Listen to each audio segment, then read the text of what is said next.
Марио.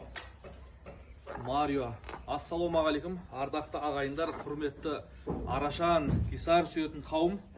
Марио деген қошқарымды біраз Арашанды бақылап жүрген, көріп жүрген ағайын жақсы біледі. Бұл бульдозердің бел баласы.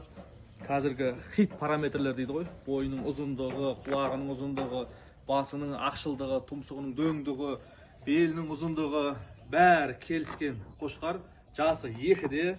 Осы Марио деген қошқарды сатсам деп жатырмын ағайындар. Себебін өздеріңізді жақсы білесіздер. Ат саласына көшіп жатырмын. Құдай қаласа айғыр алып биелер алсақ деген ниетпен селекцияға жұмыс істеп жатқан ағайындар алса өкінбейтін қошқар. 13 бас қойға қойып көрдім. Қозыларын дәл өз сияқты береді. Құлағы ұзын, тұмсығы дөң, белі ұзын қылып береді екен.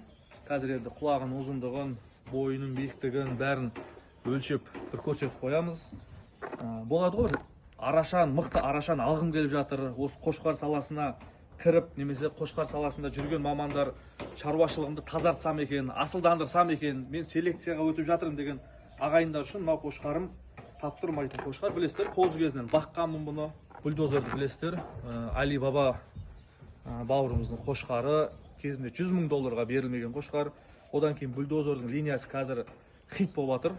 Селекциямен айналсам деп жүргендер, нәсіп болса осы қошқарды жіберіп алмай алып қалыңыздар. Құдай қаласа қызығын, жақсылығын көресіздер ғой.